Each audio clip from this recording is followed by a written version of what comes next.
Hallelujah! ನಮ್ಮ ಕರ್ತನಾದ ಯೇಸು ಕ್ರಿಸ್ತನ ನಾಮದಲ್ಲಿ ನಿಮ್ಮೆಲ್ಲರಿಗೂ ಶುಭಗಳು. ಗುಡ್ ಮಾರ್ನಿಂಗ್ ಪ್ರಿಯರೇ, ಬೆಳಗಾಯ್ತು ಪ್ರಿಯರೇ, ಭಾನುವಾರ ಪ್ರಿಯರೇ, ಇದು ಕರ್ತನ ದಿನವಾಗಿದೆ. ಬನ್ನಿರಿ, ಈ ದಿನ ದೇವರ ವಾಕ್ಯದಿಂದ ಪ್ರಾರಂಭಿಸೋಣ. ದೇವರ ಆಲಯಕ್ಕೆ ಹೋಗಿ ದೇವರನ್ನು ಆರಾಧಿಸೋಣ. ಪ್ರಾರ್ಥನೆ. ಪರಿಶುದ್ಧ ದೇವರೇ, ನಿಮಗೆ ವಂದನೆಗಳು. ಮತ್ತೊಂದು ಭಾನುವಾರ ನಿಮ್ಮ ನಾಮವನ್ನು ಮಹಿಮೆಪಡಿಸುವುದಕ್ಕಾಗಿ, ನಿಮ್ಮ ಪ್ರೀತಿಯನ್ನು ಗುರುತಿಸುವುದಕ್ಕಾಗಿ, ನೀವು ಜೀವಿಸುವ ದೇವರಾಗಿದ್ದೀರಿ ಎಂದು ನಿಮ್ಮನ್ನು ಆರಾಧಿಸುವುದಕ್ಕಾಗಿ ನಮಗೆ ಅನುಗ್ರಹಿಸಿದ್ದೀರಿ. ಕರ್ತನ ದಿನವನ್ನು ಘನವಾಗಿ ಆಚರಿಸುವುದಕ್ಕೆ ಸಹಾಯ ಮಾಡಿರೆಂದು ಕ್ರಿಸ್ತನ ನಾಮದಲ್ಲಿ ಬೇಡುತ್ತೇನೆ ತಂದೆಯೇ, ಆಮೇನ್. ಭಾನುವಾರದ ಆರಾಧನೆಗಾಗಿ ಸಭೆಗೆ ಹೋಗ್ತಾ ಇದ್ದೀರಾ ಅಂತ ಕೇಳಿದ್ರೆ ಹೋಗ್ತಿದ್ದೇವೆ ಅನ್ನುತ್ತೀರಿ. ಬಹಳಷ್ಟು ಜನರಿಗೆ ಕೇಳಿದ್ರೆ 1 ಗಂಟೆ ಆದ ನಂತರ ಸಭೆಗೆ ಹೋಗ್ಬರ್ತೇವೆ ಅಂದಿದ್ರಲ್ಲ, ಹೋಗ್ಬಂದಿರಾ ಅಂತ ಕೇಳಿದ್ರೆ ಹೋಗ್ಬಂದಿದ್ದೇವೆ ಅನ್ನುತ್ತಾರೆ. ಯಾವಾಗ ಹೋದ್ರಿ? ಯಾವಾಗ ಬಂದ್ರಿ? ಯೇಸು ಕ್ರಿಸ್ತನು ಭಾನುವಾರದಂದು ಬೆಳಗಿನ ಜಾವದಲ್ಲಿಯೇ ಸಮಾಧಿ ಒಳಗಡೆಯಿಂದ ಎದ್ದು ಬಂದಿದ್ದಾರೆ. ಭಾನುವಾರ ಇನ್ನು ಮೊಬ್ಬಾಗಿರುವಾಗಲೇ ಒಂದು ದೊಡ್ಡ ಭೂಕಂಪ ಉಂಟಾಗುತ್ತೆ. ಸಮಾಧಿಗೆ ಅಡ್ಡವಿರುವ ಕಲ್ಲು ಉರುಳುತ್ತದೆ. ಪರಲೋಕದ ದೂತರು ಹಾಡನ್ನು ಹಾಡುತ್ತಾ ಆರ್ಭಟಿಸುತ್ತಾ ಇರುವಾಗ ಆ ಬೆಳಕಿನಿಂದ ಕೂಡಿರುವ ದೃಶ್ಯವನ್ನು ನೋಡಿ ಕಾವಲಾಗಿರುವ ಸೈನಿಕರು ಅವರು ದಣಿದು ಬಳಲುತ್ತಾರೆ. ಆಗ ಯೇಸು ಪುನರುತ್ಥಾನ ಹೊಂದಿ ಸಮಾಧಿ ಒಳಗಡೆಯಿಂದ ಹೊರಗೆ ಬರುತ್ತಾರೆ. ಕೆಲವೊಂದು ಸ್ತ್ರೀಯರು, ಅಂದರೆ ಭಾನುವಾರದಂದು ಸಾಧಾರಣವಾಗಿ ಯಹೂದ್ಯರ ಸ್ತ್ರೀಯರು ಆ ಶರೀರಕ್ಕೆ ಸುಗಂಧ ದ್ರವ್ಯ ಹಚ್ಚುತ್ತಾ ಇದ್ರು. 3ನೇ ದಿನ ಬರೋಷ್ಟೊತ್ತಿಗೆ ಶರೀರ ಕೊಳೆಯುವಂಥದ್ದಾಗಿರೋದ್ರಿಂದ ಅದರ ವಾಸನೆ ಬರಲಾರದಂತೆ ಅಂದಿನ ಸಮಾಧಿಗಳು ಈ ದಿನದ ಸಮಾಧಿಗಳಂತಿರ್ತಾ ಇರಲಿಲ್ಲ, ಓಪನ್ ಆಗಿರ್ತಾ ಇದ್ವು. ಅದಕ್ಕೊಂದು ಕಲ್ಲಿಡ್ತಾ ಇದ್ರು. ಕೆಲವೊಂದು ಸಮಾಧಿಗಳು ಕಲ್ಲಿನ ಗುಹೆಯೊಳಗಡೆ ಇರ್ತಾ ಇದ್ವು. ಹಾಗಾಗಿ ಖಾನಿಯಾಗಿ ಒಂದೇ ಸಮಾಧಿಯೊಳಗಡೆ ಅನೇಕರನ್ನು ಇಡ್ತಾ ಇದ್ರು. ಆದರೆ ಯೇಸು ಅರ್ಮಿತೆಯ ಯೋಸೇಫನು ತನಗೋಸ್ಕರ ಕೊಂಡುಕೊಂಡಿಟ್ಟಿರುವ ಹೊಸ ಸಮಾಧಿಯೊಳಗಡೆ ಯೇಸುವಿನ ಶವ ಇಟ್ಟರು ಎಂಬುದಾಗಿ ಬೈಬಲಲ್ಲಿ ಓದುತ್ತೇವೆ. ಇರುವ ವಿಷಯವೇನೆಂದರೆ, ಸ್ತ್ರೀಯರು ಸುಗಂಧ ದ್ರವ್ಯ ಹಚ್ಚುವುದಕ್ಕಾಗಿ ಬೆಳಗ್ಗೆಯೇ ಎದ್ದು ಹೋಗುತ್ತಾರೆ. ನೀವು ಒಂದು ವೇಳೆ ಮತ್ತಾಯ 28ನೇ ಅಧ್ಯಾಯ 1ನೇ ವಚನ ಓದುವಾಗ ಇನ್ನೂ ಬೆಳಗಾಗುವಾಗಲೇ ಅವರು ಹೋಗುತ್ತಾರೆ. ಇನ್ನೂ ಮೊಬ್ಬಾಗಿರುವಾಗಲೇ ಮಗ್ದಲದ ಮರಿಯಳು ಬೇರೆ ಸ್ತ್ರೀಯರು ಅಲ್ಲಿಗೆ ಹೋಗುತ್ತಾರೆ. ಕಲ್ಲು ಉರುಳಿಸಿರುವುದನ್ನು ನೋಡ್ತಾರೆ. ಸಮಾಧಿ ಒಳಗಡೆ ಕ್ರಿಸ್ತನ ಶರೀರ ಇಲ್ಲ, ಖಾಲಿಯಾಗಿತ್ತು. ಭಯದಿಂದ ಆನಂದದಿಂದ ತಾಳಿಕೊಳ್ಳಲಾರದಂತಹ ಪರಿಸ್ಥಿತಿಯಲ್ಲಿ ಅವರು ಓಡುತ್ತಾ ಶಿಷ್ಯರ ಬಳಿಗೆ ಬಂದು ಸಮಾಧಿಯಲ್ಲಿ ಕರ್ತನಿಲ್ಲ ಎಂದು ಹೇಳಿದ್ರೆ ಪೇತ್ರ, ಯೋಹಾನರೆಲ್ಲ ಓಡೋಡಿ ಹೋಗ್ತಾರೆ. ಪೇತ್ರನು ಒಳಗೆ ಹೋಗಿ ನೋಡುತ್ತಾನೆ. ಯೇಸು ಇಲ್ಲಿಲ್ಲ ಅಂದುಕೊಂಡು ನಿರ್ಧರಿಸಿಕೊಳ್ಳುತ್ತಾನೆ.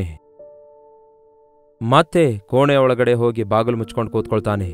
ನಾನು ಹೇಳೋದೇನೆಂದರೆ, ಯಾವ ರೀತಿಯಾಗಿ ಆ ದಿನ ಆ ಶಿಷ್ಯರು ಸಮಾಧಿಗೆ ಹೋಗಿ ನೋಡಿ ತಿರುಗಿ ಬಂದು ಯೇಸು ಪುನರುತ್ಥಾನನಾಗಿದ್ದಾನೆಂದು ತಿಳಿದು ಕೂಡ ಆತನನ್ನು ನೋಡಬೇಕೆಂದು, ಆತನು ಏನಾಗಿದ್ದಾನೆಂದು ಎಲ್ಲಿದ್ದಾನೆಂದು ಆತನು ಮೊದಲೇ ಹೇಳಿದಂತೆಯೇ ಆತನ ನುಡಿಗಳನ್ನೇನಾದರೂ ನೆನಪಿಟ್ಕೊಂಡಿದ್ದಾರೆ ಅನ್ನೋದಾದರೆ ವಚನ ಹೇಳುತ್ತೆ, ಆತನು ಹೇಳಿರುವ ಮಾತುಗಳನ್ನು ಅವರ ನೆನಪಿಗೆ ಬರಲಿಲ್ಲ ಅಂತೆ. ಮನುಷ್ಯಕುಮಾರನು ಸತ್ತವರೊಳಗಿಂದ ಎದ್ದು ಬರುವುದು ಅಗತ್ಯ, ತಪ್ಪದೇ ಆತನು ತಿರುಗಿ ಎದ್ದು ಬರುತ್ತಾನೆ ಎಂಬ ಮಾತನ್ನು ಅವರು ಸ್ವಲ್ಪವೂ ನೆನಪಿಟ್ಕೊಳ್ಳಲಿಲ್ಲ. ಈ ದಿನ ಅದೇ ಪರಿಸ್ಥಿತಿಯಲ್ಲಿ ದೇವರ ಮಕ್ಕಳಾದ ನಾವು ಕೂಡ ಇದ್ದೇವೆ ಪ್ರಿಯರೇ. ಯೇಸುವನ್ನು ಕಾಣಬೇಕೆಂದು ಸಭೆಗೆ ಹೋಗ್ತೇವೆ, ಆದರೆ ಯೇಸು ಅಲ್ಲಿ ಕಾಣಿಸುವುದಿಲ್ಲ. ಅಲ್ಲಿ ಹಾಡುಗಳಿವೆ, ಪ್ರಸಂಗಗಳಿವೆ, ಮನುಷ್ಯರಿದ್ದಾರೆ, ಆರ್ಭಟಗಳಿವೆ, ಹಾಡು ಪಾಡುಗಳಿವೆ. ಬಹಳಷ್ಟು ಸಭೆಗಳಲ್ಲಿ ದೇವರ ನಾಮಕ್ಕೆ ಮಹಿಮೆ ಇಲ್ಲ, ದೇವರ ಸನ್ನಿಧಿ ಇಲ್ಲ. ಅದಕ್ಕಾಗಿಯೇ ಹೋದಂಥವರು ಅಲ್ಲಿ ಹೆಚ್ಚು ಸಮಯ ಇರಲ್ಲ. ಅಲ್ಲಿ ಏನಿದೆ ನೋಡುವುದಕ್ಕಾಗಿ? ಅವರು ಹೇಳುವ ಮಾತುಗಳು ಏನಿದೆ ಕೇಳುವುದಕ್ಕೆ ಎನ್ನುವಂತೆ ನಿರ್ಲಕ್ಷ್ಯತನದಿಂದ ನಮಗೆ ಆರಾಧನೆ ಬೇಗ ಮುಗಿಯಬೇಕು ಎಂದು ಹೇಳಿ 1 ಗಂಟೆಯಷ್ಟು ಕೂತ್ಕೊಂಡು ಏನೋ ಮೊಕ್ಕುಕೊಂಡಂತೆ ಕೆಲವೊಂದು ಆಚಾರಗಳನ್ನು ಪಾಲಿಸಿ ಕಾಣಿಕೆ ಹಾಕಿ ಆಮೇನಂತ ಹೇಳಿ ತಿರುಗಿ ಬರ್ತಾರೆ. ಹೌದು, ನೀವು ಭಾನುವಾರದಂದು ಕರ್ತನ ದಿನವೆಂದು ಪರಿಗಣಿಸಿ ದಿನವಿಡೀ ದೇವರಲ್ಲಿ ಆನಂದಿಸ್ತಾ ಇದ್ದೀರಾ, ಇಲ್ಲವೇ ಹೀಗೆ ಆಚಾರವಾಗಿ ಆ ದಿನ ಅವರು ಬೆಳಗಿನ ಜಾವದಲ್ಲಿಯೇ ಹೋಗಿ ನೋಡಿ ಬಂದಂತೆ ನೀವು ಇಷ್ಟ ಬಂದಂತೆ ಸಭೆಗೆ ಹೋಗ್ತಾ ಇದ್ದೀರಾ. ಯಾಕೆಂದರೆ ಈ ದಿನಗಳ ಚರ್ಚಸ್ಗಳಲ್ಲಿ ಬಹಳಷ್ಟು ಸರ್ವಿಸ್ಗಳು ನಡೆಯುತ್ತವೆ. ಕೆಲವರು ಚರ್ಚಲ್ಲಿ ಸ್ಥಳ ಸಾಲದಕ್ಕೆ 5-6 ಸರ್ವಿಸ್ಗಳನ್ನಿಟ್ಟರೆ, ಕೆಲವರು ಎಲ್ಲರಿಗೂ ಅನುಕೂಲವಾಗಿರುವುದಕ್ಕಾಗಿ ಅವರವರ ಅನುಕೂಲತೆಯ ಮೇರೆಗೆ ಅವರಿಗೊಂದು ಆರಾಧನೆ ನೀಡುತ್ತಾ 5-6 ಸರ್ವಿಸ್ಗಳನ್ನು ನಡೆಸ್ತಾರೆ. ಗಂಟೆಗೆ ಒಂದು ಬ್ಯಾಚ್ ಬರುತ್ತೆ ಹೋಗುತ್ತೆ. ಇದೇನಾದರೂ ಕ್ಲಾಸ್ ಆಗಿದೆಯಾ? ಸ್ಕೂಲ್ನಲ್ಲಿ ಫಸ್ಟ್ ಪೀರಿಯಡ್, ಸೆಕೆಂಡ್ ಪೀರಿಯಡ್ ಅನ್ನುವಂತೆ ಕನ್ನಡ ಮಾಸ್ಟರ್ ಕನ್ನಡ ಕಲಿಸಿ, ಇಂಗ್ಲಿಷ್ ಮಾಸ್ಟರ್ ಇಂಗ್ಲಿಷ್ ಕಲಿಸಿ, ಗಣಿತ ಮಾಸ್ಟರ್ ಗಣಿತ ಕಲಿಸಿ ಹೋದಂತೆ ಒಂದೊಂದು ಆರಾಧನೆಯಲ್ಲಿ ಒಂದು ಹಾಡು ಪ್ರಸಂಗ ಆ ರೀತಿ ಭಾಗವಾಗಿ ನಾವು ಮಾಡಿ ಏನು ಅನುಭವಿಸುತ್ತಿದ್ದೇವೆ ಹೇಳಿ? ನೀವು ಆಲಯದಲ್ಲಿ ಕನಿಷ್ಠ 5 ಗಂಟೆಗಳಷ್ಟು ಕಾಲ ಕಳೆಯುವಾಗಲೇ ನೀವು ದಿನವಿಡೀ ದೇವರಲ್ಲಿ ಆನಂದಿಸುವಂಥವರಾಗಿರ್ತೀರಿ. ಹೌದು, ಕೆಲವೊಂದು ಆಲಯಗಳಲ್ಲಿ ಬೆಳಗ್ಗೆ 6 ಗಂಟೆಗೆ ಪ್ರಾರಂಭಿಸಿ ರಾತ್ರಿ 9 ಗಂಟೆಯವರೆಗೂ ಆರಾಧನೆಗಳು ನಡೆಯುತ್ತಲೇ ಇರ್ತವೆ. ಆರಾಧನೆಯ ನಂತರ ಪ್ರಾರ್ಥನೆ ನಡೆಯುತ್ತಲೇ ಇರ್ತವೆ. ಸಹವಾಸ ನಡೆಯುತ್ತಲೇ ಇರುತ್ತದೆ. ವೈಯಕ್ತಿಕ ಪ್ರಾರ್ಥನೆ ಮಾಡುತ್ತಲೇ ಇರ್ತಾರೆ. ದೈವ ಸೇವಕರು ಜನರಿಗಾಗಿ ಪ್ರಾರ್ಥಿಸುತ್ತಾ ಇರ್ತಾರೆ. ಅವರಿಗೆ ಉಪದೇಶ ಮಾಡುತ್ತಿರ್ತಾರೆ. ಅವರಿಗೆ ಕೌನ್ಸಿಲಿಂಗ್ ಕೊಡ್ತಿರ್ತಾರೆ. ಕರ್ತನ ದಿನದಲ್ಲಿ ಕರ್ತನ ಆಲಯವನ್ನು ಶುಭ್ರಗೊಳಿಸುತ್ತಾ ಹಾಗೂ ಸಭೆಯ ಕ್ಷೇಮಕ್ಕೋಸ್ಕರ, ಸಭೆಯ ಅಭಿವೃದ್ಧಿಗೋಸ್ಕರ, ಸಭೆಯ ಮೂಲಕ ನಡೆಯುವ ಸೇವೆಗೋಸ್ಕರ ಪ್ರಣಾಳಿಕೆ ಹಾಕಿಕೊಂಡು ಪ್ರಾರ್ಥನೆ ಮಾಡುವಂಥದ್ದು ಅದು ಕರ್ತನ ದಿನವಾಗಿರುತ್ತದೆ. ನೀವು ಕೂಡ ಆಲಯಕ್ಕೆ ಹೋಗಿ ಬಂದೆವು ಎಂದು ಹೇಳುವಂಥವರಾಗಿದ್ದೀರೋ, ಇಲ್ಲವೇ ನಿಮ್ಮ ಆಲಯದ ಕಾರ್ಯಗಳಲ್ಲಿ ನೀವು ಕೂಡ ಪಾಲುಗಾರರಾಗ್ತಿದ್ದೀರಾ? ಯೇಸುಕ್ರಿಸ್ತನನ್ನು ಹಬ್ಬದ ಸಮಯದಲ್ಲಿ ಆತನ ತಂದೆ ತಾಯಿಗಳು ಆತನನ್ನು ದೇವಾಲಯಕ್ಕೆ ಕರೆದೊಯ್ದಾಗ ಬೇರೆ ಎಲ್ಲಾ ಮಕ್ಕಳು ಆಟ ಆಡ್ತಾ ಇದ್ರೇನೋ, ಆದರೆ ಯೇಸು ಮಾತ್ರ ದೇವಾಲಯದಲ್ಲಿ ಅಲ್ಲಿರುವ ಶಾಸ್ತ್ರಿಗಳೊಂದಿಗೆ, ಅಲ್ಲಿರುವಂತಹ ಧರ್ಮಶಾಸ್ತ್ರ ಪರಾಯಣಕರೊಂದಿಗೆ ಮಾತಾಡುತ್ತಾ, ಅವರಿಗೆ ಪ್ರಶ್ನೆಗಳನ್ನು ಕೇಳುತ್ತಾ, ಅವರ ಪ್ರಶ್ನೆಗಳಿಗೆ ಉತ್ತರ ಕೊಡುತ್ತಾ 3 ದಿನ ಅಲ್ಲೇ ಉಳ್ಕೊಂಡ್ರಂತೆ. ಯಾರಾದರೂ ನಿಮ್ಮಲ್ಲಿ 3 ದಿನ ದೇವರ ಆಲಯದಲ್ಲಿ ಉಳ್ಕೊಂಡಿದ್ದೀರಾ? 3 ದಿನಗಳ ಕೂಟ ಎಂದು ನಾವು ಹೇಳ್ತಿರ್ತೇವೆ. 3 ಸಾಯಂಕಾಲ ಬಂದು ಹೋಗ್ತಾರೆ ಅಷ್ಟೇ. ಆದರೆ ದಿನವಿಡೀ ದೇವರ ಸನ್ನಿಧಿಯಲ್ಲಿ ಕಾಲ ಕಳೆಯುವಾಗ, ಕರ್ತನ ದಿನ ಘನವೆಂದು ಪರಿಗಣಿಸಿ ಆ ದಿನವೆಲ್ಲ ಕರ್ತನೊಂದಿಗೆ ಕಾಲ ಕಳೆಯುವಾಗ ನಾವು ಎಷ್ಟೋ ಮೇಲು ಹೊಂದಿ ಆಧ್ಯಾತ್ಮಿಕ ಎಷ್ಟೋ ಬಲವನ್ನು ಪಡೆದುಕೊಳ್ಳುವವರಾಗಿರ್ತೇವೆ. ಎಷ್ಟೋ ಹೆಚ್ಚಾಗಿ ಅಭಿವೃದ್ಧಿ ಹೊಂದಿ ಆತ್ಮನ ಫಲಗಳನ್ನು ಫಲಿಸುತ್ತೇವೆ. ಅತ್ಯಧಿಕವಾದ ಬೆಳೆ ಬೆಳೆದಿರುವ ಹಾಗೆ ಆತ್ಮ ಫಲಗಳನ್ನು ಹೊಂದಿರುತ್ತೇವೆ. ನಶಿಸಿ ಹೋಗುವ ಆತ್ಮಗಳ ಕುರಿತು ಭಾರವುಳ್ಳವರಾಗಿರುತ್ತೇವೆ ಎನ್ನುವಂಥದ್ದು ನೀವು ಅನುಭವಪೂರ್ವಕವಾಗಿ ತಿಳ್ಕೊಳ್ಳುತ್ತೀರಿ. ಶಿಷ್ಯರು ಹೋಗ್ತಾರೆ, ತಿರುಗಿ ಬರ್ತಾರೆ, ಬಾಗಿಲು ಮುಚ್ಕೊಂಡು ಒಳಗಡೆ ಕೂತ್ಕೊಳ್ತಾರೆ. ಯೇಸು ಅವರನ್ನು ನೋಡಲು ಬಯಸಿದ್ರು. ಆತನ ಶಿಷ್ಯರಲ್ಲವೋ, ಅವರನ್ನು ಆತನು ಕರೆದನಲ್ಲವೋ, ಅವರಿಗೆ ತನ್ನನ್ನು ತಾನು ಕಾಣಿಸಿಕೊಂಡು ಅವರೊಂದಿಗೆ ಸಂಭಾಷಿಸಬೇಕೆಂದು ಬಯಸುತ್ತಾರೆ. ಈ ದಿನವೂ ಕೂಡ ನಮ್ಮನ್ನು ಕೂಡ ಯೇಸು ಪ್ರೀತಿಸಿದಾರಲ್ಲವೋ, ರಕ್ತ ಕೊಟ್ಟು ಕೊಂಡುಕೊಂಡಿದ್ದಾರಲ್ಲವೋ, ವಿಮೋಚಿಸಿದಾರಲ್ಲವೋ, ನಾವು ಆತನ ಮಕ್ಕಳಲ್ಲವೋ, ಆತನ ಸ್ವಕೀಯ ಪ್ರಜೆಗಳಲ್ಲವೋ, ಆತನು ನಮ್ಮನ್ನು ಪ್ರಾಣ ಕೊಡುವಷ್ಟು ಪ್ರೀತಿಸಿದಾನಲ್ಲವೋ. ವಾರವಿಡೀ ಕೆಲಸ ಕಾರ್ಯಗಳಲ್ಲಿ ತೊಡಗಿದೆವು. ಕನಿಷ್ಠ ಭಾನುವಾರ ನನ್ನ ಸನ್ನಿಧಿಗೆ ಬನ್ನಿರಿ, ನನ್ನೊಂದಿಗೆ ಮಾತಾಡಿರಿ, ನನ್ನೊಂದಿಗೆ ಸಮಯ ಕಳೆಯಿರಿ. ನಿಮ್ಮಲ್ಲಿ ನಾನು, ನನ್ನಲ್ಲಿ ನೀವು ಆನಂದಿಸುವ ಹಾಗೆ ಬನ್ನಿ ಸಹವಾಸ ಮಾಡೋಣ ಎಂದು ದೇವರು ಆಶಿಸುತ್ತಿರುವಾಗ ಆಲಯಕ್ಕೆ ಸುಮ್ಮನೆ ಬಂದು ಹೋಗ್ತಿದ್ದೇವೆ ಹೊರತು ಆತನ ಪಾದ ಸನ್ನಿಧಿಯಲ್ಲಿ ಕೂತುಕೊಂಡು ಆತನ ಮಾತನ್ನು ಕೇಳಿ ಆತನ ಸಂಗಡ ಮಾತಾಡಬೇಕೆಂಬ ಆಸೆ ಇಲ್ಲದವರಾಗಿಯೇ ಈ ದಿನ ಕ್ರೈಸ್ತರೆಂದು ಕರೆಸಿಕೊಳ್ಳುವಂಥವರಿರುವುದರಿಂದಲೇ ನಮ್ಮ ಭಕ್ತಿಯಲ್ಲಿ ಶಕ್ತಿಯಿಲ್ಲದ ಸ್ಥಿತಿಯಲ್ಲಿ ಉಳ್ಕೊಳ್ಳುತ್ತಿದ್ದೇವೆ. ಆ ಶಿಷ್ಯರು ಬಹುಶಃ ಅಂದ್ಕೊಳ್ತಾರೆ, ಯೇಸು ಮಿಸ್ ಆಗ್ಬಿಟ್ರು ಈ ದಿನ. ಅದಕ್ಕೆ ಭಾನುವಾರ ಸಾಯಂಕಾಲ ಏನಾಯ್ತು ನೋಡಿರಿ. ಭಾನುವಾರ ಸಾಯಂಕಾಲ ಯೋಹಾನ ಸುವಾರ್ತೆ 20ನೇ ಅಧ್ಯಾಯ 19ನೇ ವಚನ. ಅದೇ ದಿವಸದ, ಅಂದರೆ ವಾರದ ಮೊದಲನೆಯ ದಿವಸದ ಸಂಜೆಯಲ್ಲಿ ಶಿಷ್ಯರು ಯೆಹೂದ್ಯರ ಭಯದಿಂದ ತಾವಿದ್ದ ಮನೆಯ ಬಾಗಿಲನ್ನು ಮುಚ್ಚಿಕೊಂಡಿದ್ದರು. ನೋಡಿ ಹೋದಂಥವರು ಭಾನುವಾರ ಸಾಯಂಕಾಲದಂದು ಬಾಗಿಲು ಒಳಗಡೆಯೇ ಬಾಗಿಲು ಮುಚ್ಕೊಂಡು ಕೂತ್ಕೊಂಡಿದ್ರು. ಆ ಮೂಲೆಯಲ್ಲೊಬ್ಬನು ಈ ಮೂಲೆಯಲ್ಲೊಬ್ಬನು ಕೂತ್ಕೊಂಡು ಅಳುತ್ತಾ ಇದ್ರು. ಅವರು ದುಃಖಿಸುತ್ತಾ ಕುಗ್ಗಿ ಹೋಗಿದ್ರು. ಯೇಸುವಿನ ಬಳಿಗೆ ಅವರೇ ಹೋಗ್ಬೇಕಿತ್ತು, ಆದರೆ ಯೇಸು ಅವರನ್ನು ಹುಡುಕಿ ಬರ್ತಾರೆ. ಎಂತಹ ದೊಡ್ಡ ದೇವರು ನೋಡಿ ನಮ್ಮ ಯೇಸು. ಆತನಿಗೆ ನಾವು ಅವಶ್ಯವೋ ಅಥವಾ ನಮಗೆ ಆತನು ಅವಶ್ಯವಾಗಿದ್ದಾನೋ? ನಮಗೋಸ್ಕರ ಆತನು ಎಲ್ಲವನ್ನೂ ಮಾಡಿ ಮುಗಿಸಿದ ನಂತರ ಇನ್ನೂ ಆತನನ್ನು ದುಃಖಪಡಿಸುವಂಥದ್ದು ಸಮಂಜಸವೋ?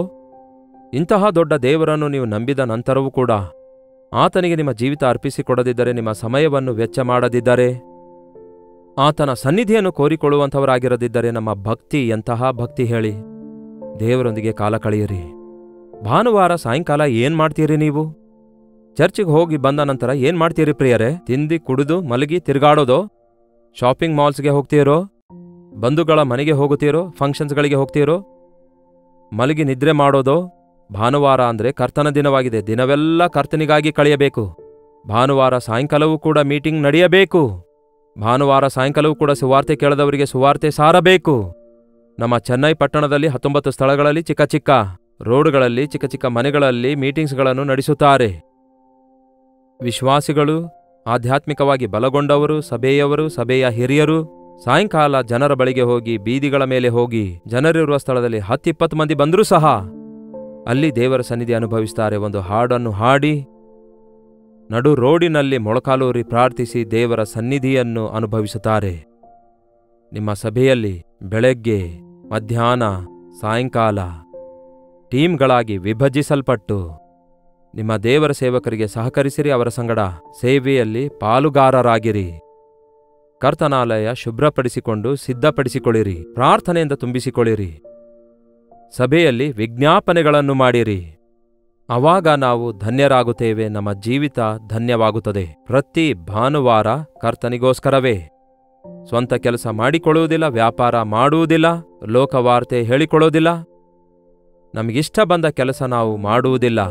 ದೇವರಿಗೋಸ್ಕರವೇ ನಾವು ಜೀವಿಸುತ್ತೇವೆ ಎಂಬ ಒಂದು ನಿಬಂಧನೆ ಮಾಡಿಕೊಳ್ಳಿರಿ. ಆವಾಗ ಆಶೀರ್ವದಿಸಲ್ಪಡ್ತೀರಿ. ಈಗಾಗಲೇ ಹೊರಟಿದ್ದೀರಾ ಅಥವಾ ಹೋಗ್ಲಿಕ್ಕಿದ್ದೀರಾ? ಹೋಗಿರಿ ಪ್ರಿಯರೇ. ದೇವರ ಸನ್ನಿಧಿಯಲ್ಲಿ ಕಾಲ ಕಳೆಯಿರಿ. ನಿಮಗೆ ಮಧ್ಯಾಹ್ನ ಟೈಮ್ ಇದ್ದಾಗ ಈ ಲೈವ್ ಸಂದೇಶ ಮತ್ತೆ ಕೇಳಿರಿ. ಸಭೆಗೆ ಹೋಗಬೇಕು ಪ್ರಿಯರೇ, ಮನೆಯಲ್ಲಿ ಕೂತ್ಕೊಂಡು ಕೇಳಬಾರದು. ಈ ದಿನ ಸಾಯಂಕಾಲ ದೇವರಿಗೋಸ್ಕರ ಏನಾದರೂ ಮಾಡಿ. ಯೇಸುವಿನ ಬಗ್ಗೆ ಕೇಳದವರಿಗೆ, ಯೇಸುವಿನ ಪ್ರೀತಿ ಅರಿಯಲಾರದವರಿಗೆ ನಿಮ್ಮ ಪ್ರೀತಿಯ ನುಡಿಗಳಿಂದ, ನಿಮ್ಮ ಪ್ರೀತಿಯ ಕಾರ್ಯಗಳಿಂದ ಒಂದು ಚಿಕ್ಕ ಆಪಲ್ ಕೊಟ್ಟು ಒಂದು ರೋಗಿಯನ್ನು ಪರಾಂಬರಿಸಿರಿ. ಯೇಸುವಿನ ಪ್ರೀತಿಯ ಕುರಿತು ಹೇಳ್ರಿ. ಹಸಿವೆಯಲ್ಲಿದ್ದವರಿಗೆ ತುತ್ತು ಅನ್ನ ಹಾಕಿ ಅವರಿಗೆ ಯೇಸುವಿನ ಪ್ರೀತಿಯ ಕುರಿತು ಸಾರಿ ಹೇಳಿರಿ. ಕುಗ್ಗಿ ಹೋದಂಥವರ ಪಕ್ಕದಲ್ಲಿಯೇ ಕೂತುಕೊಂಡು ಅವರ ಭುಜ ತಟ್ಟಿ ಕರ್ತನ ನಾಮದಲ್ಲಿ ಅವರನ್ನು ಆಧರಿಸಿರಿ. ಇದೆಲ್ಲ ಕ್ರೈಸ್ತಿಯ ಸೇವೆಯೇ ಆಗಿದೆ ಪ್ರಿಯರೇ. ಕೇವಲ ಪ್ರಸಂಗ ಮಾಡುವುದು ಮಾತ್ರವಲ್ಲ, ಪ್ರಸಂಗ ಕೇಳುವುದು ಮಾತ್ರವಲ್ಲ, ಕೇಳಿರುವುದರ ಪ್ರಕಾರ ನಡೆದುಕೊಳ್ಳುವಂಥದ್ದಾಗಿದೆ. ಪ್ರತಿ ಭಾನುವಾರ ಕರ್ತನ ದಿನವಾಗಿದೆ ಎಂದು ಇಂದಿನಿಂದ ನೆನಪಿಟ್ಕೊಳ್ರಿ. ಈ ನೂತನ ವರ್ಷದ 52 ಭಾನುವಾರಗಳಲ್ಲಿ ಈಗಾಗಲೇ ನೋಡ್ರಿ ಸುಮಾರು 5-6 ಭಾನುವಾರಗಳು ಮುಗಿದೋದುವು.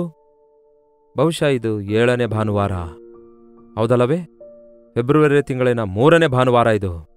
ಹಾಗಾದರೆ ಎಷ್ಟು ಭಾನುವಾರ ದೇವರೊಂದಿಗೆ ಕಾಲ ಕಳೆದಿದ್ದೀರಿ ಎಂದು ಒಮ್ಮೆ ಲೆಕ್ಕಿಸಿಕೊಳ್ಳಿ. ಇಂದಿನಿಂದ ಒಂದು ನಿಬಂಧನೆ ಮಾಡಿಕೊಳ್ಳಿರಿ. ಭಾನುವಾರ ನನ್ನ ದೇವರಿಗೋಸ್ಕರವೇ ಎಂಬುದಾಗಿ. ಆಗ ದೇವರು ತಪ್ಪದೆ ನಿಮ್ಮನ್ನು ಆಶೀರ್ವದಿಸ್ತಾರೆ. ಪ್ರಾರ್ಥನೆ. ಪರಿಶುದ್ಧ ದೇವರೇ, ಪ್ರೀತಿಯುಳ್ಳ ತಂದೆಯೇ, ಪ್ರತಿ ಭಾನುವಾರವೂ ಕೂಡ ಕರ್ತನಿಗೋಸ್ಕರವೇ ಎಂಬ ಒಂದು ನಿರ್ಣಯ ತೆಗೆದುಕೊಳ್ಳಲು ಸಹಾಯ ಮಾಡಿರಿ. ಎಷ್ಟೇ ಹೋರಾಟಗಳಿದ್ರು, ಉದ್ಯೋಗದ ಜವಾಬ್ದಾರಿಕೆಗಳಿದ್ರು, ಈ ಲೋಕ ಸಂಬಂಧವಾದ ಕಾರ್ಯಗಳಲ್ಲಿ ನಾವು ಪಾಲ್ಗೊಳ್ಳದೆ ಕರ್ತನ ದಿನದಲ್ಲಿ ಕರ್ತನಿಗೋಸ್ಕರವೇ ಎಂದು ಒಂದು ತೀರ್ಮಾನ ತೆಗೆದುಕೊಂಡು ನಿಮ್ಮನ್ನು ಘನಪಡಿಸಲು ಸಹಾಯ ಮಾಡಿರಿ. ನನ್ನನ್ನು ಸನ್ಮಾನಿಸುವವರನ್ನು ನಾನು ಸನ್ಮಾನಿಸುತ್ತೇನೆ ಎಂದು ಹೇಳಿದ್ದೀರಲ್ಲವೇ?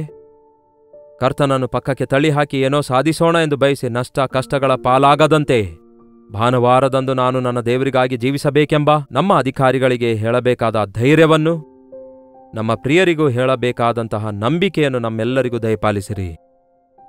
ಕ್ರಿಸ್ತನ ರಕ್ತದಲ್ಲಿ ತೊಳೆಯಲ್ಪಟ್ಟಿದ್ದೇವೆಂದು ಹೇಳಿಕೊಳ್ಳುವ ಪ್ರತಿಯೊಬ್ಬರೂ ಬೆಳಗ್ಗೆ ಬೇಗ ಎದ್ದು ನಿಮ್ಮನ್ನು ಸ್ತುತಿಸುವುದಕ್ಕಾಗಿ, ದಿನವೆಲ್ಲ ನಿಮ್ಮ ಸನ್ನಿಧಿಯಲ್ಲಿ ಕಾಲ ಕಳೆಯುವುದಕ್ಕಾಗಿ, ಸಾಯಂಕಾಲವೂ ಕೂಡ ನಿಮ್ಮ ಸಾಕ್ಷಿಗಳಾಗಿ ನೀವು ಕೊಟ್ಟ ಅವಕಾಶಗಳ ಮೇರೆಗೆ ನಿಮ್ಮ ಪ್ರೀತಿಯನ್ನು ಸಾರುವುದಕ್ಕೆ ಸಹಾಯ ಮಾಡಿರಿ. ಈ ದಿನ ಯಾರ್ಯಾರು ಯಾವ್ಯಾವ ಸ್ಥಳದಲ್ಲಿ ಒಬ್ಬಂಟಿಗರಾಗುಳ್ಕೊಂಡು ಸಭೆಗೆ ಹೋಗಲು ಅವಕಾಶವಿಲ್ಲದೆ ಆರಾಧನೆ ಇಲ್ವಲ್ಲ ಎಂಬ ವೇದನೆಯಲ್ಲಿದ್ದಾರೋ ಅವರಿಗೋಸ್ಕರ ನೀವು ಕೊಟ್ಟ ಈ ಸೋಷಿಯಲ್ ಮೀಡಿಯಾದ ಮೂಲಕ, ಅವರವರ ಭಾಷೆಗಳಲ್ಲಿ ಕೊಡಲ್ಪಡುವ ಈ ಸಂದೇಶಗಳ ಮೂಲಕ ಅವರು ಆಧ್ಯಾತ್ಮಿಕವಾಗಿ ಬಲಗೊಂಡು ವೈಯಕ್ತಿಕವಾಗಿ ನಿಮ್ಮೊಂದಿಗೆ ಸಹವಾಸ ಮಾಡಲು ಸಹಾಯ ಮಾಡಿರಿ ಎಂದು ಕ್ರಿಸ್ತನ ನಾಮದಲ್ಲಿ ಬೇಡುತ್ತೇವೆ ತಂದೆಯೇ, ಆಮೇನ್. ತಂದೆಯಾದ ದೇವರ ಪ್ರೀತಿಯು, ಮಗನಾಗಿರುವ ಕ್ರಿಸ್ತನ ಕೃಪೆಯು, ಆದರಣೆಕರ್ತನಾದ ಪವಿತ್ರಾತ್ಮನ ಸಹವಾಸವು ಕೂಡಿ ಬಂದಿರುವ ನಮ್ಮೆಲ್ಲರ ಸಂಗಡ ಇಂದಿಗೂ ಸದಾಕಾಲಕ್ಕೂ ನೆಲೆಯಾಗಿರಲಿ. ಆಮೇನ್. ದೇವರಿಗೆ ಸ್ತೋತ್ರ. ನಿಮ್ಮ ಪ್ರಾರ್ಥನಾ ಮನವಿಗಳನ್ನು 8939731313 ನಂಬರ್ಗೆ ಒಂದು ಟೆಕ್ಸ್ಟ್ ಇಲ್ಲವೇ ವಾಯ್ಸ್ ಮೆಸೇಜ್ ಮೂಲಕ ವಾಟ್ಸಪ್ ಕಳಿಸಿರಿ. ನೀವು ಇತರ ದೇಶದಿಂದಲೂ ಸಹ ವೀಕ್ಷಿಸುವುದಾದರೆ ಇದೇ ನಂಬರ್ಗೆ ಒಂದು ಟೆಕ್ಸ್ಟ್ ಇಲ್ಲವೇ ವಾಯ್ಸ್ ಮೆಸೇಜ್ ಅನ್ನು ಕಳಿಸಿಕೊಡಿರಿ. ನಿಮಗಾಗಿ ಪ್ರಾರ್ಥಿಸ್ತಿದ್ದೇವೆ. ನೀವು ಕೂಡ ಪ್ರಾರ್ಥಿಸಿರಿ. ನಿಮ್ಮ ಪ್ರಾರ್ಥನೆ ವಿಜ್ಞಾಪನೆ ಕರ್ತನ ಸನ್ನಿಧಿಯಲ್ಲಿ ತಿಳಿಯಪಡಿಸಿರಿ. ಕರ್ತನ ಚಿತ್ತಾನುಸಾರವಾಗಿ ಪ್ರತಿದಿನ ಈ ಅನುದಿನದ ಧ್ಯಾನವನ್ನು ಪ್ರತ್ಯೇಕವಾಗಿ ನಿಮಗೋಸ್ಕರವೇ ನಾವು ಪ್ರಸಾರ ಮಾಡ್ತಾ ಇದ್ದೇವೆ. ನಿಮ್ಮ ಅನುಕೂಲತೆಯ ಮೇರೆಗೆ ಈ ವಾಕ್ಯವನ್ನು ಅನುದಿನವೂ ಕೇಳಿ ಆಧ್ಯಾತ್ಮಿಕ ಬಲ ಹೊಂದಿಕೊಳ್ಳಿರಿ. ತಪ್ಪದೆ ನಿಮ್ಮ ಸಭೆಗೆ ಹೋಗಿರಿ. ದೇವರಿಗಾಗಿ ದಿನವಿಡೀ ಕಾಲ ಕಳೆದು ದೇವರಿಗಾಗಿ ಬದುಕಿರಿ. ದೇವರು ತಪ್ಪದೆ 100ರಷ್ಟು ನಿಮ್ಮನ್ನು ಆಶೀರ್ವದಿಸ್ತಾರೆ. ಕರ್ತನ ಚಿತ್ತವಿರುವುದಾದ್ರೆ ಮತ್ತೆ ನಾಳೆ ಇದೇ ಅನುದಿನದ ಧ್ಯಾನ ಎಂಬ ಕಾರ್ಯಕ್ರಮದಲ್ಲಿ ಮತ್ತೊಮ್ಮೆ ಭೇಟಿಯಾಗೋಣ. ಅಲ್ಲಿವರೆಗೂ ದೇವರ ಮಹಾಕೃಪೆ ನಿಮ್ಮೆಲ್ಲರೊಂದಿಗಿರಲಿ.